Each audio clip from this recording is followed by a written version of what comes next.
If you guys enjoy this podcast, I'm going to do that thing that I thought I would never do and say, please, please, please like or subscribe to our show. When you do that, it tells everyone that we can keep making these episodes for you. It indicates that you're enjoying the show, that it's something that's worthwhile for us to do. We love talking to these authors. We love giving you access to these authors, and we love getting inside their minds and giving you a little sense of exactly how they approach their creative process. So, if you feel so moved, please, please like or subscribe to The Bookshelf with Jennifer Morrison.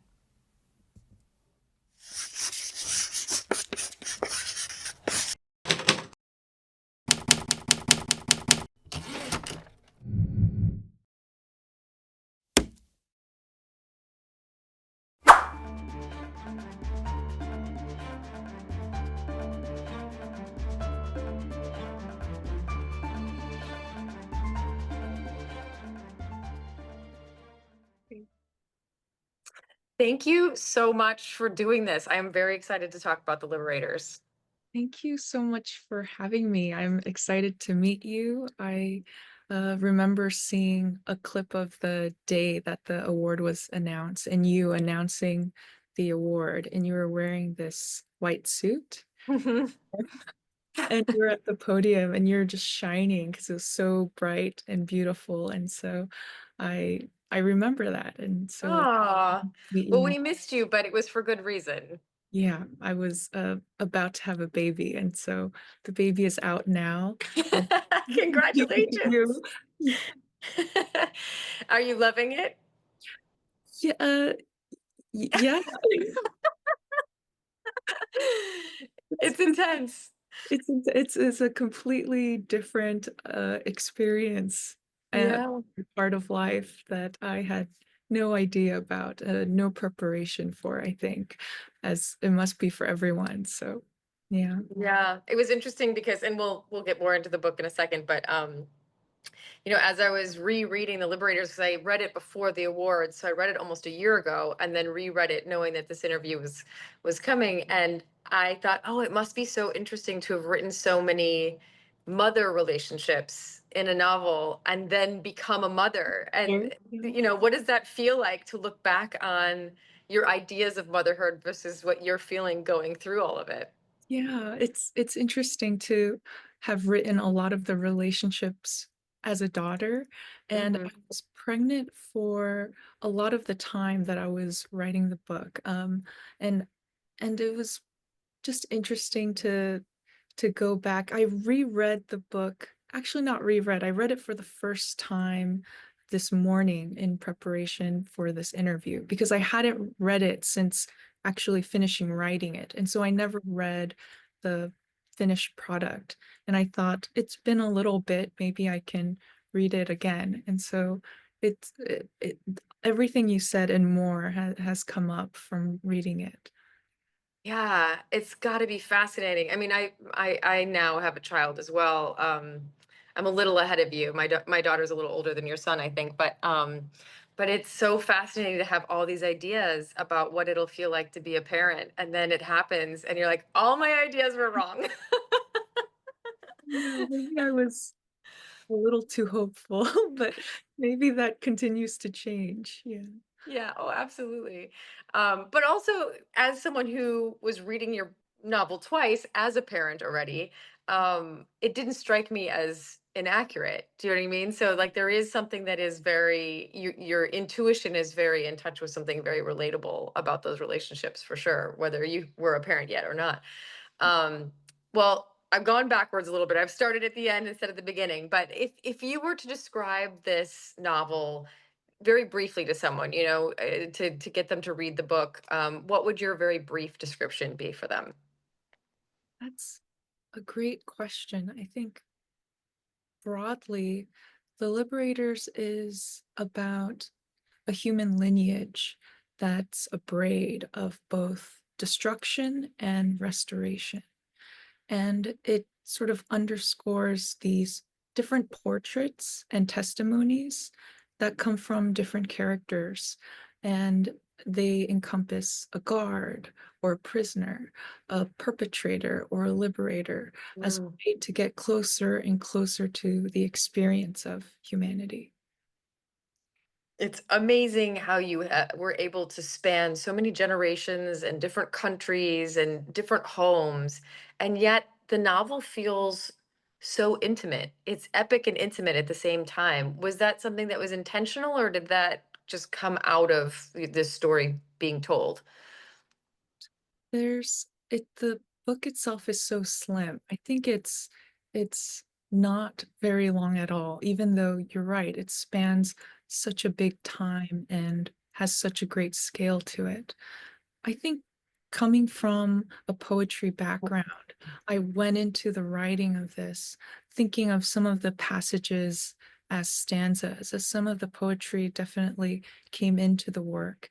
And so there's a lot of space, there's a lot of movement, and it helps to have a lot of different sections to kind of give us moments to breathe. And also, it gives me a way to focus on endings, like not allowing myself to leave a character in the moment that we might want to stay, to give it some space. Yeah, I was wondering about your decision with the structure, being able to go from all of these different perspectives and all these different characters it's almost like every chapter someone new is the center of the novel.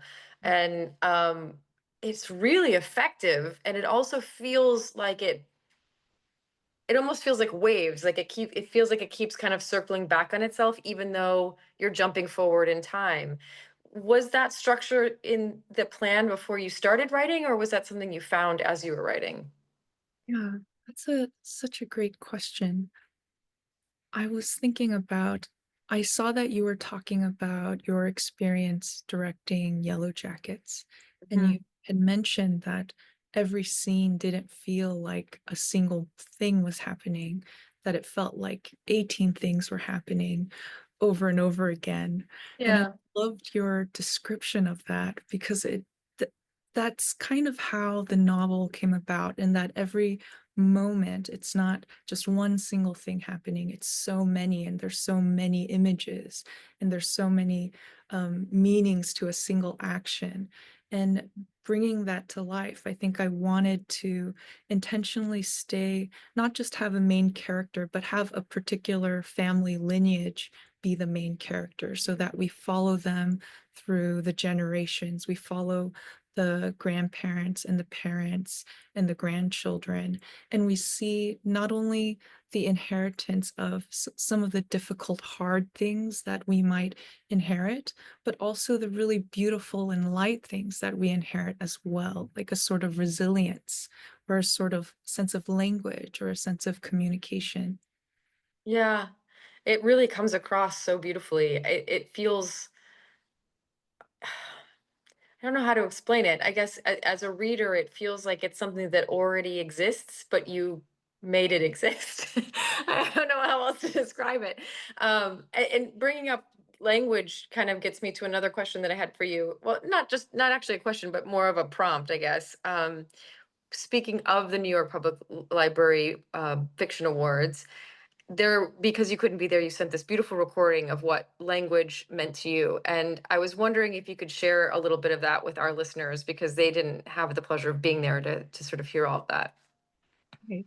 Um, it- Gosh, that was such a surprise because they told me just right after the video where they said, "Can you tell us a little bit about your relationship with libraries?" And me, growing up in a library because my, parents went to work and they would drop me off at the library and I would stay there all day long. And they would, sometimes bring me snacks or let me join the summer reading program.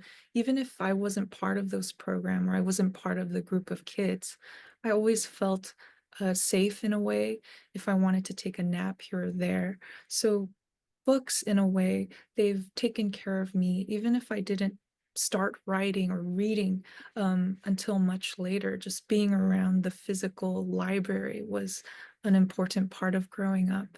And I think also the award, it's difficult to explain and describe what that is to my parents, especially to Mm. my mother. It's kind of a translation that I do.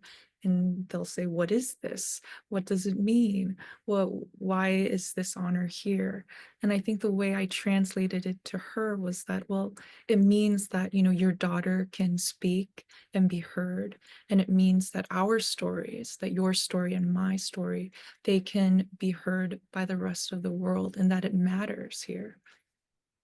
Ah, so beautiful. And so were your parents, and I know you wrote a memoir that I haven't read yet, so forgive me for not knowing this information, but are your parents first generation from Korea in America? Right. Yeah. Right. So that's why it was such a sort of translation from their culture to our culture, and for you to be the first American born. Were you born here or were you born in Korea? Yes, I was born and raised here in Wow. California, and so that was a really interesting because they moved here in much the way that the characters Insuk and Sungho moved here around the same period as well, and around the same parts of California. And so I feel like those characters are a bit like shadows of my parents in a way. They have a little bit of their hand on them. And this very, very complicated relationship between Haran, am I pronouncing that right? Haran and Insek. uh, uh, Where was this relationship birthed? Because it is so complex and yet so full of love in the most confusing way. But it's just so precisely articulated. Where did that relationship sort of blossom from for you? I have such a big place for Huron and Insuk because I, grew up in California around those Korean Catholic communities. And a lot of the times it was the grandmothers that raised me and took care of me, including my own grandmother. And I think what was interesting was that in for my parents, when they moved here to California, they joined this very small community. And that's really all they have. That's where they can speak Korean, eat food, be together, have communion. And in a way, that community was supposed to be the place where they were the most safe. And I think the book is interesting in that it kind of articulates that sometimes the place where you're supposed to be the most safe is also the place that brings you the most harm because Mm. it's the assumption that you're safe.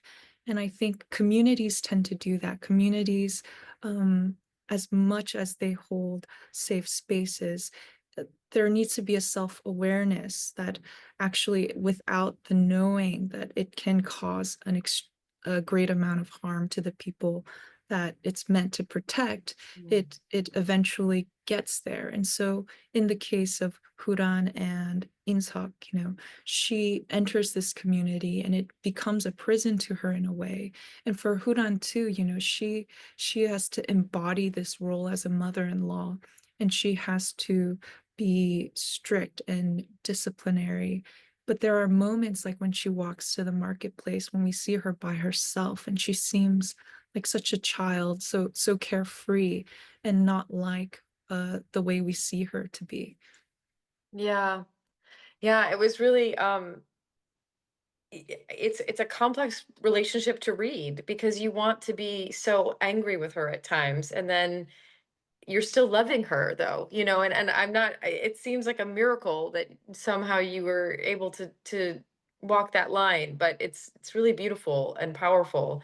Um and it feels like a bigger part of a bigger theme of these kind of dualities needing each other that you set up. I mean, very early on you talk about how when a child hides, the hiding is part of wanting to be found, and if you're a spy, you're sort of wanting to be outed. That there's these that this duality that the opposites need each other almost.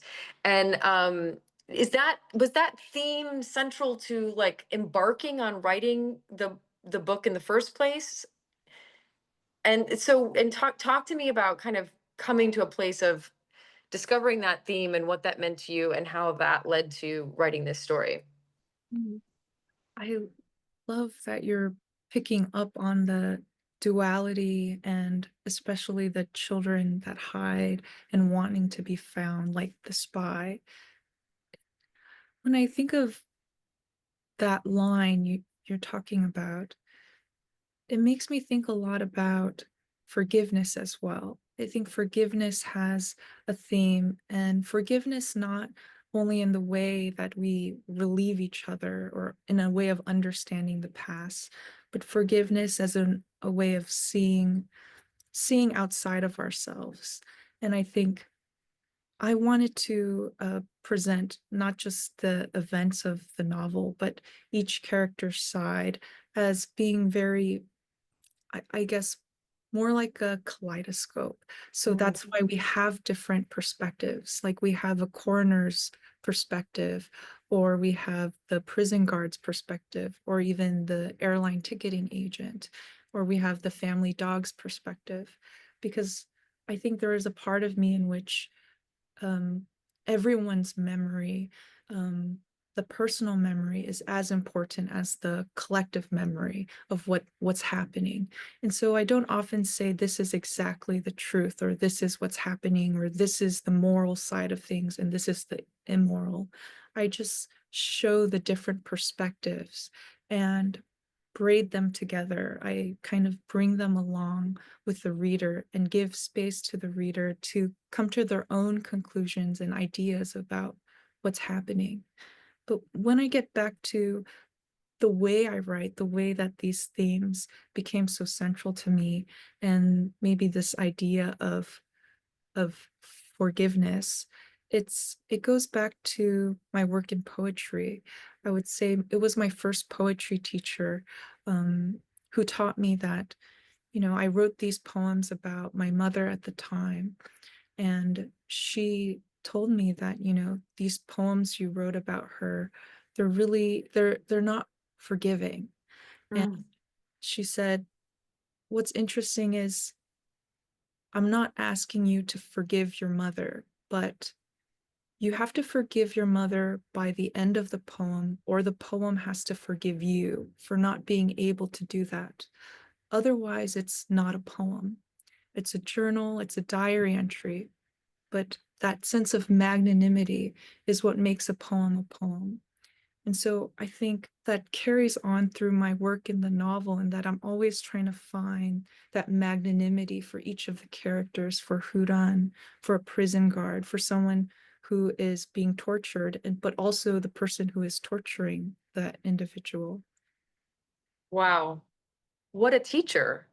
Yeah. Holy cow. That's incredible. I mean, amazing that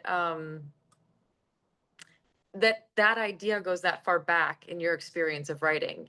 That is so central to the core of how you see literature, that it's the center of this novel. And speaking of coming from poetry, what what sort of led to the leap from poetry to a novel? Did it feel like this story was alive in you in a way where it was like, I just want this story to be told as a novel? Or I don't know, what was that journey for you? So interesting. I would say it seems like, and I'm sure it will continue to change, but when I came to poetry, it gave me assurance that I have a way of communicating with the world. And I understood, oh, poetry is a way to do this. And then I learned, I became a translator after that, which helped me write my memoir, because my memoir is translation and, very much like poetry, but prose. But the translation kind of took me into a path of researching Korean history, Korean American history.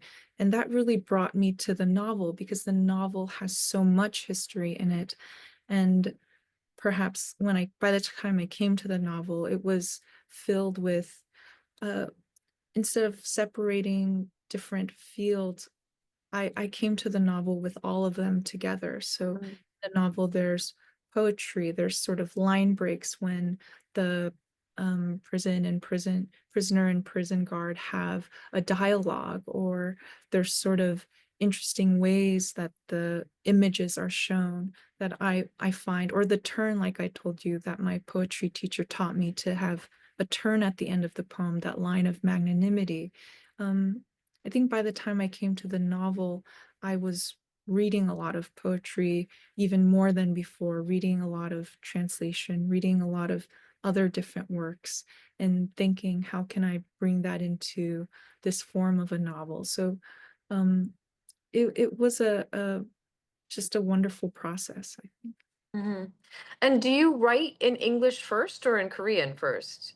I write in English. Yeah, You do I'm write. So you write and think in English, or you, Yeah, yeah. I primarily write, think in English. And for the translation I did for a little bit, it was my mother's letters. So I would Mm. translate my mother's letters from Korean to English.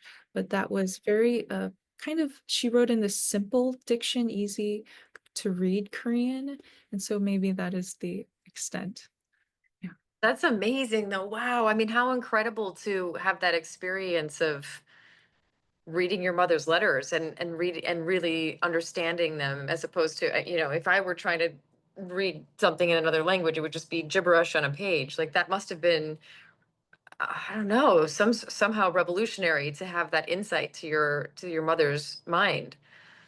It was really helpful because initially when she wrote me, I was born and raised here, but around when I was 14, my father got a job offer in South Korea. So my parents, both my mother and father, moved to South Korea, and I stayed behind. So Wow. they moved me from the Bay Area in California to Davis, California, in a little house with my brother, who is 4 years older than me at the time. And we sort of lived together, and we had an agreement that, me and my brother would live here, they would live there, and my brother and I would do our best to, be a family until they were ready to come back. And initially we thought that would be about 2 to 3 years, but it wasn't until 9 years until I reunited with my parents Oh. again in Seattle, Washington. And so that's during the time that we were apart, my mother would write me these letters in Korean, because at the time my Korean um, was it was much more difficult for me to read Korean at the time. So she wrote in that kitty diction, and she would Mm. write me these letters every week. And at the time I was so upset, and I, would get into drinking and drugs. I developed an eating disorder, and I would try to take my life regularly. But I would get these letters, and they were filled with so much lightness and so much love that I would be upset and try to forget about them. But 9 years later, without knowing, I had become a poet and a translator, and I'd found those letters again. There are 49 letters.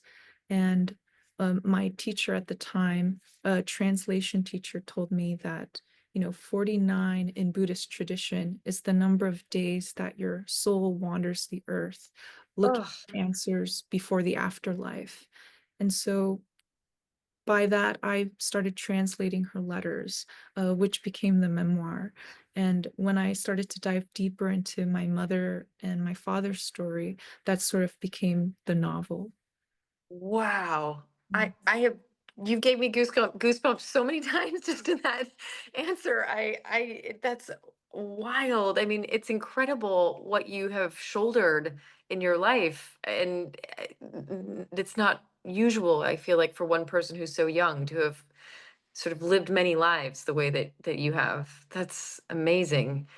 Um, what a beautiful resolution to such a hard stretch in your life, to have sort of found a way to, I guess, heal through writing, it feels like.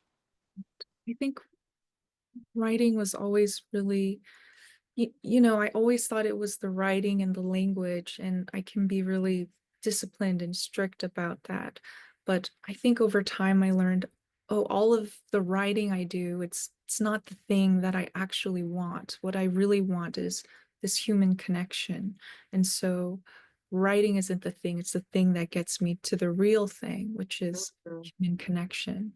And so I started, I think around 2016, I started writing love letters to strangers, Hmm. as a way to um, remind myself of this, that I don't need to write books really. If I could never write again, maybe something I would like to do is at least send letters. And so I would, strangers would, anyone can ask me for a love letter, and they'll send me their physical mailing address, and I'll handwrite them a love letter and send it to them. And the Oh, goal was to send 1,000 love letters. And I think, 2 days ago, I sent my 764th love letter. And so it's something I'm still doing as a part of that practice. wow. I mean, that sounds like another book in the making.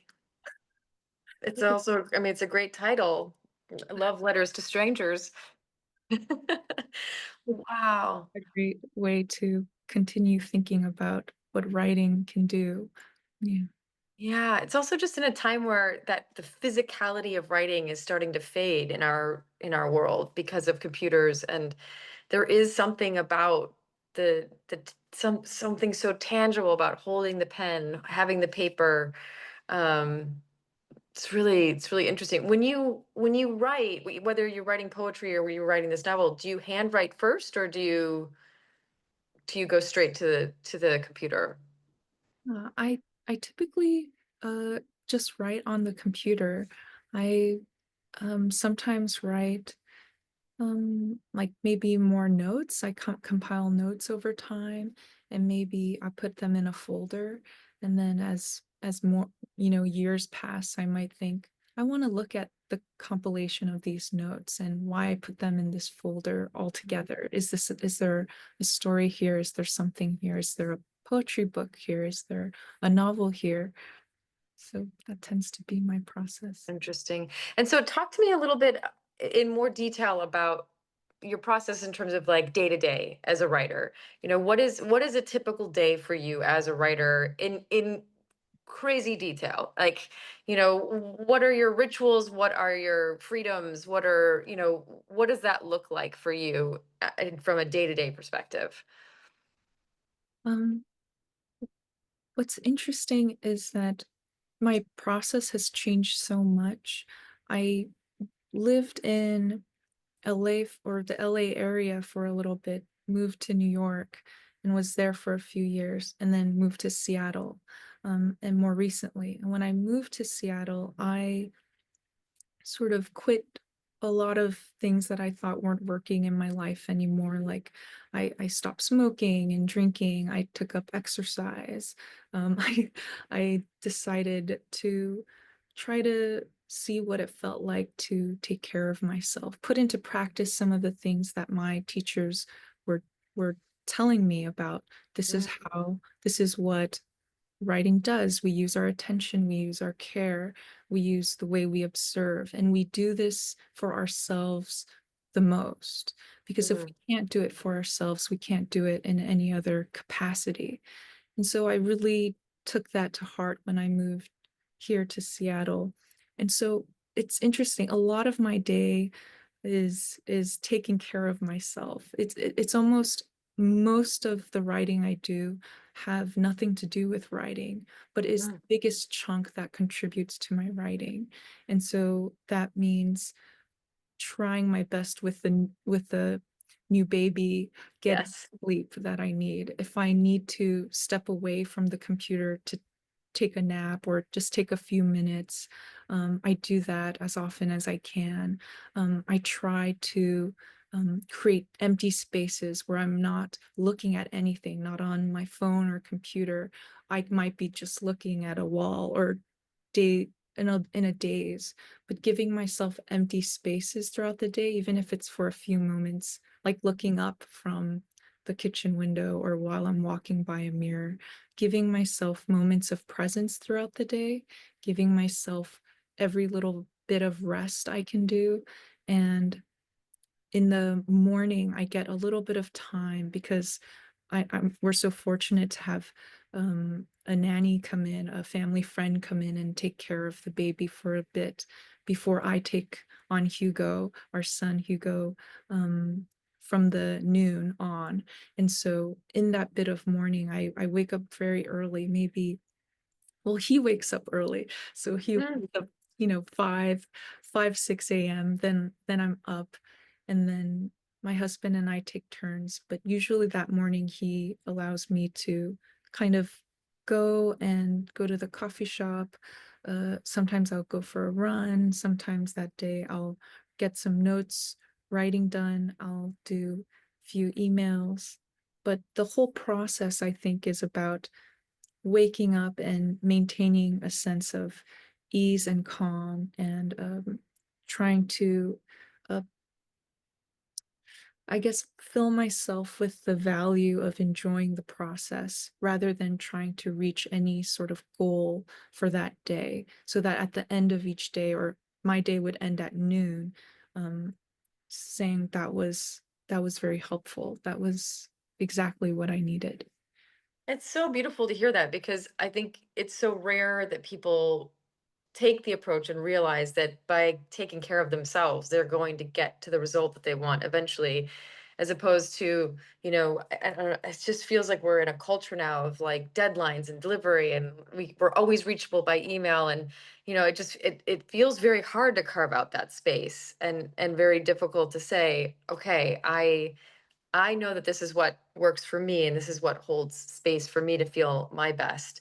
And I'm going to do it even if it goes against the trend, And it's really amazing to hear you say that, especially after having a child. I mean, I know it's so difficult. I'm a creature of habit and have had like an extensive morning routine for years. And then all of a sudden had a baby, and I was like, whoa, there is no routine for me anymore.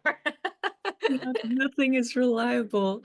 It is so raw and vulnerable. But I think the process that this first year, especially, well, not first year yet, but just these beginning months have been difficult. But there are times throughout the day where I feel totally, you know, like something is coming up and it's hard to handle emotionally, or some sort of anxiety or panic set in, or I'm, having new fears that I've never felt before being a mother. And so it's sort of cleaving me open and breaking me open. And I think in the first months, I had a lot of difficulty trying to understand why that was happening. But and I'm sure it will continue to change. But now I'm in a place where I am more willing to let it happen, to let the breaking happen, let myself be broken open more and more, and actually to use everything that comes up in the day as a way to break myself more open so I can really experience who I really am.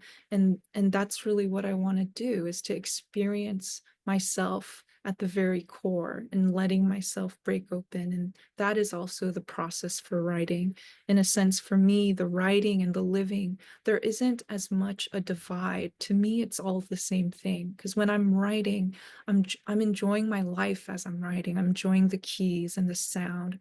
I'm enjoying how it feels when I get an idea and it comes out. And when I'm living my life, I'm also writing in a sense that I'm noticing, wow, like the light in this room, or the feeling of, my baby looking at me. These things are all part of writing as well. And so I think I've found a way to make my whole life uh, work in a way that it wants to be with me. It wants to help me instead of uh, resist me.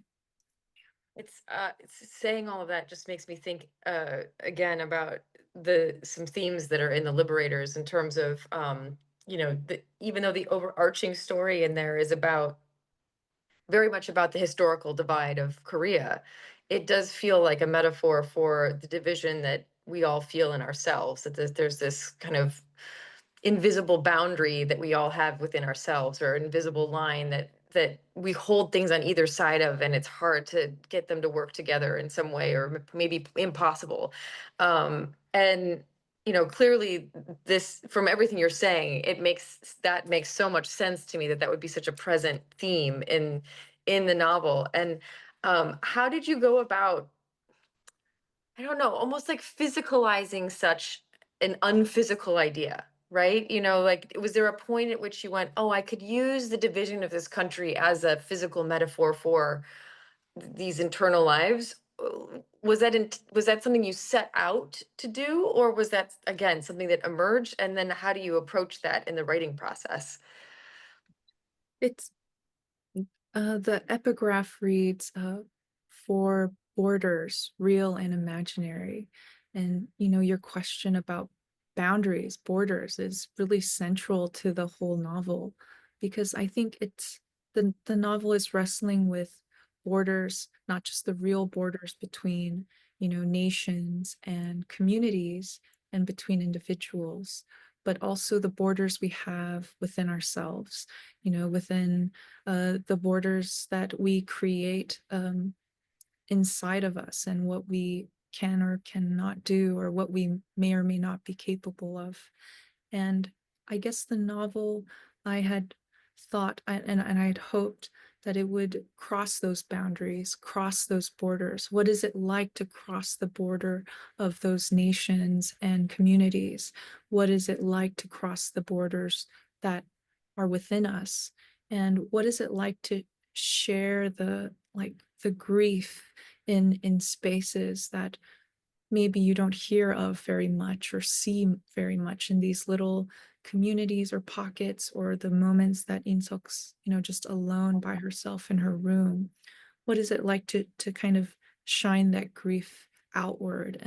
And I think it's a shared human experience because each of the individuals, their lives, and the borders that come up and down throughout the novel, um, although the experiences are all unique, I think the experiences of the emotions that everyone goes through, that's universal, in a sense that everyone knows what it feels like to be broken for something that they weren't to blame. Everyone knows what it is to be, to feel like they are imprisoned in some way. So we have, the guard and prisoner, but we also have Insok and Huran. We have these kind of different relationships that speak to each other across generations, but saying this is a continual idea that encapsulates something that goes far back, that touches upon, the country's history, but also our family's history. And maybe how do they affect the way we treat each other? How do they affect the way Huran sees her son, or the way, Songho, in a way, what's interesting is when Songho's not there, Huran and Insok get along very well. I think Mhm. that's a surprise to them and a realization. And when Huran leaves, actually Songho and Insok get along very well. And so the relationships are constantly changing as they try and understand, why had we put up those boundaries to begin with? Yeah, yeah. It felt also like Huron's take on the boundary she was expected to hold in some way had so much to do with an older generation, or something that sort of like is in the past. I was so relieved when Insuk was different with her daughter-in-law. Right. I mean, like, emotionally relieved, because I was so afraid. I was like, when Jenny got introduced and I realized, oh, Henry and Jenny are going to be a thing, and he's going to bring her home, and I felt myself get tense that there was going to be this repetition of the sort of torment in some way. And it was just such an emotional relief that she chose a different path, and she chose to embrace Jenny in a weird way too. And maybe I'm just imagining this. I felt like Jenny almost felt like the spirit of the child that she lost. Like, it felt like, I don't know, she embraced her as her own child in a way, like the missing child. You know what I mean? Like, and it was I was very emotional about it as I read that section.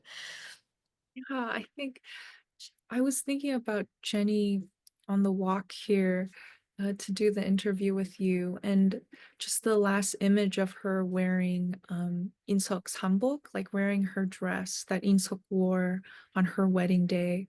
That was the last thing that she had of her mother's. Mm. And yet this inheritance, you would think, you know, Insok to save that, say, I want to give it to Jenny as my own daughter. And the surprise in Insok to say, I actually like think more of Jenny than I do of Henry. There's something about Jenny that gives me a way to be different, a way to um, choose something different. And I think in that way, I was thinking about the inheritance, but also the lineage of maybe the actions that we have today. They do affect not only the trajectory of the future, but they change the meaning of the past. Mm, So the way in which Eunseok can be toward Jenny is something she's doing for her own mother and for Huran as well. It's sort of doing it for everyone that came before her. mm. Mm. Yeah, and Jenny feels so special and different in the novel from anyone else in terms of um I don't know, I guess it feels like everyone, all the other characters sort of choose their place, and she just chooses love. Right. And like that feels like such a it seems so simple, but it's something we all forget all the time, every day. It's like, there's no way you can read this novel, especially right now, and not think about what America's going through as well, and not just America, but so many countries around the world that are so clearly divided right now. And then to think, right, but the only solution or the only way forward, I don't even know if it's a solution, but just a way forward, is that you have this one character who chooses love every time, Mm. and then that starts to domino affect all of the people The whose lives family. she touches. Right. I love that you brought that up because, I think of, there's this thing that bell hooks writes about, and they say something along the lines of any efforts toward liberation without love is doomed to fail because love is such an important part of things like justice, things like understanding morality or ethics. But so often we kind of separate love from those things as if to say this is more on the side of something that's intelligent or and Mm, love is more of an emotional thing.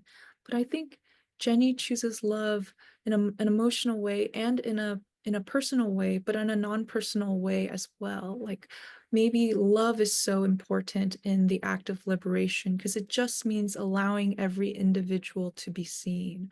Love in an impersonal sense is allowing, you know, life to be any way it must be for each individual. And that is also a definition of love that is much more encompassing and much more broad. And so Jenny being a defector and being kind of the way she is in the novel. She is the outsider. She's, but she herself does not feel like she's an outsider. And she brings herself in and she brings the whole family together. And she kind of paves a new path forward for the characters in the book. And then what's interesting is she also offsets Robert's perspectives in a way. mm, Robert is always saying, this border has to come down, this wall has to come down between these countries. And for Jenny, she's saying, well, it'll always be there even if you took it down. There's just parts of the past that you cannot erase. And going forward, the goal isn't to erase them. It's not some idealistic goal, but to go forward while holding them and giving space for them. And so I think Jenny also offered this other opposing view to Robert and Robert's mm. idealism. Yeah, no, it feels so true. And even it wasn't until the second time I read the novel that I realized too that you brought North Korea and South Korea together between in the relationship between Jenny and Henry.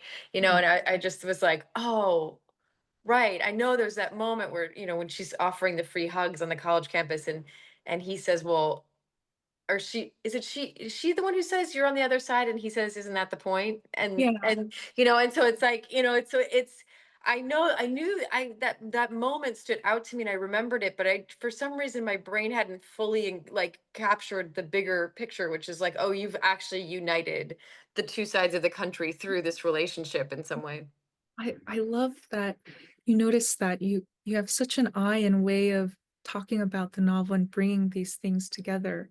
But it's so true that in a way the reunification that Robert has been seeking was right in front of him. It was happening in a diaspora. It wasn't even in Korea, it was in the US. And it's a new possibility that Jenny and Henry's relationship was bringing uh forward. Yeah. Yeah. I mean, and there's just so many things that you're able to articulate through that, the fracture of the country, just talking about how, um, so often it's so difficult in politics because the two sides don't really know what they want. And so how do you get anywhere if you don't have a clear path? And somehow it's like easier to understand criminals because at least they decide what they want and they go after it together, And I just thought, oh, that makes so much sense. It's so true. I mean, it's simple, but it's true. It's like, how do you get anywhere in a big picture way if you don't have a unified vision, And the problem with the unified vision is that people feel left out, or they feel like they're like the minutia of what they want may not be included in that. And yet, sometimes the more I don't know what the word is, a corrupted mind of a criminal is more willing to bend in what they want in order to get the bigger thing that they want, which is money Exactly. or power or whatever, And so it's like they're so focused on the bigger picture that they let the little stuff go. And then, sometimes people who are in a position that is, I guess, maybe more privileged in some way, they get so caught up in the minutia that they lose the big picture. Right. It is really funny how that comes into the conversation, the idea that it would have been easier to get criminals together to make something like this happen versus not, just because of the nature of the issue. Um, yeah, I love the argument between Sung Ho and Robert as well, because I think they're two very, very different men with different ideals, and Song-ho in many ways appears like a perpetrator in his own way, and he's caused a lot of pain. But I think by the end of the novel, we also see that his way, his strict way, is really his way of survival and his way of trying to bring his family some sort of peace at home, which is really interesting because Robert abhors that. He doesn't like Songho's way, like black and white way of thinking, and he feels like Songho is such a product of the split country, that the way he thinks, the way he acts, his behaviors, whereas Robert's much more fluid and free thinking. But in the end, Robert has like faces a lot more tragedy, and in the end, Songho actually finds something of his own. Yeah. Yeah. Another thing that you bring up that I just found to be so powerful. I'm going to actually read the quote so I don't get it wrong.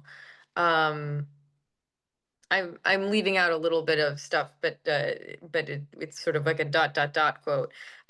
People with high moral authority are dangerous. Their egos depend on their ability to see themselves as moral, so they become dictators just as quickly as they become leaders.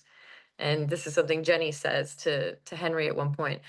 And that really struck me based on a lot of what's going on in the world right now. I mean, I guess in a way, not to say that I wasn't thinking about this before, but I feel like what really came into focus, especially the second time reading your novel, was that there are these like circles to history that are happening, and there's these cycles to history that are happening. And um it's very American to think like, oh, we're the only country to have this problem, or it's the first time that there's a country that's divided like this. And it's probably not even it's certainly not the first time even this country has been divided like this. It's just one of many, and yet we're also sort of egotistical to believe that like our generation is like the one.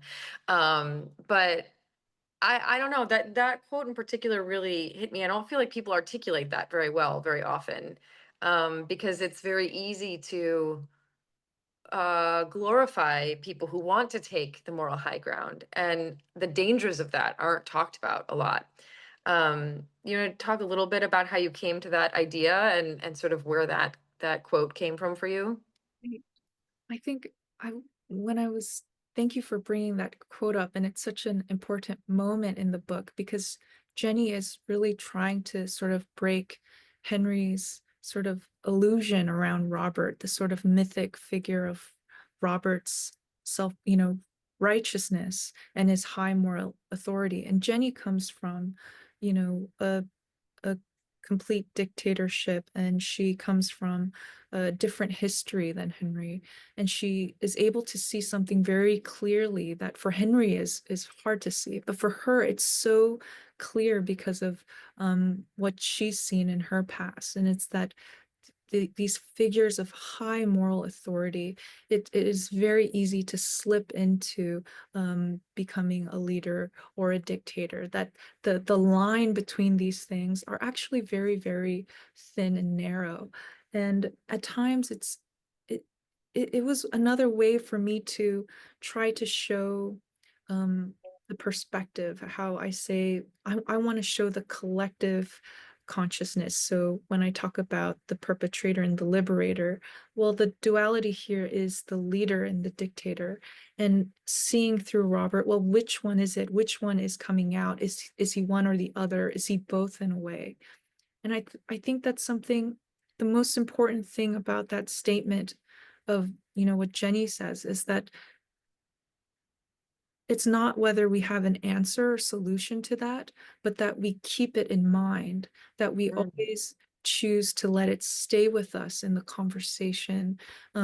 We could choose to let it go, but we always need to be conscious that there is this very thin line. Because even myself, and I'm sure many others, there are small acts of righteousness every single day that we do. There is like a line within our own selves of saying, do I say this for me? Am I writing this for me? Because I think I'm right, or I think this is the better way. Or is there another way to see this? Is there a more magnanimous action I can take? And those can be very slight things that pile throughout the day. But I do think that these big conversations happening on the political national scale, it also comes up in the minutia of our lives and how we carry ourselves. Yeah, it's really powerful. It's the other thing that I felt, and we're getting very close to the end of our time here, but it's flown by. I was like, oh, I feel like we've been talking for 5 minutes. But I what I realized was so one of the many things that's so powerful about this novel is that you take on so much history, you take on so many big, heavy, theoretically dark subjects, and yet the book itself feels very delicate.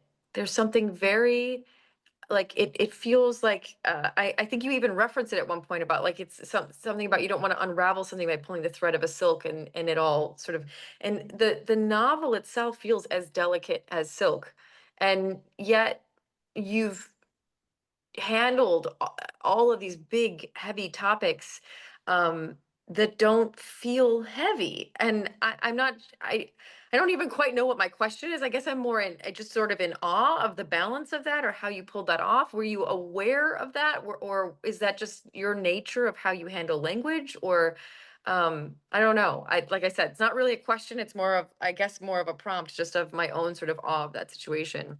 Hmm. I think it's so interesting.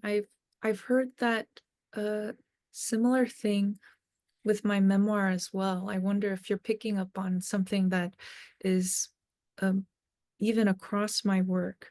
But I remember meeting a librarian in person one day, and they had just read my memoir, and they ran up to me and hugged me really tight. And they said, I'm so relieved to find out that you're such a light and happy person. Because she Mm. said your memoir um, was hard to read. But at the same time, there was a lightness about it that she suspected. I wonder what she's going to be like in person. And so when she met me, she felt overcome with this sort of relief and couldn't help Mm. but embrace me. And I think throughout the research I'd done for the novel, I'd also done some screenwriting at the time. And so I was doing the novel, the memoir, the screenwriting. I was going to school. And my subject was always on human atrocities that occur in different parts of the world, mainly US, Korea, Japan, in that triangle relationship. But when I'm researching and looking into really, really dark, dark places, I think the assumption was always like, how can you do that? Isn't it really heavy? Um, do you want a break? Even my committee said, just take care of yourself as you do this work. But I think for me, there's some part of me that believes that when I go into the really deep, dark recesses of this darker side of humanity, I know that I will find something light. I just believe in that. I always have faith that when I do get there, I always I don't avoid it. I want to go right through it, right down the middle, all the way down, down, down. And I know that no amount of suffering can be caused unless there was some betrayal of an equal amount of love. There's light at the end that I know that I will get to. And that's always been true for me when I'm, collecting testimonies, interviewing people. You would think, okay, this couples survived this horrific atrocity. What are you guys talking about? And most of the time, we're talking about love. We're talking about the things that help us endure, that help us become resilient, and how to pass on that resilience so that the inheritance isn't just trauma, it's a way to overcome. You inherit the most beautiful parts of yourselves as well. Um, and so I think that comes out in my work that if you read across all of it, you say, this author believes in humanity. This author still believes in people. And this author believes that we always have a chance to try again. We always can wake up and do it over again and again. That's so beautiful. Well, I feel like that's a perfect place for us to finish. I feel so lucky to have spent time talking with you. I really, really appreciate you taking the time to, especially knowing you're a new mom. I know how crazy that those first months are. So I'm just so, so grateful. And I'm gonna go read your memoir now. I've already ordered your book of poetry.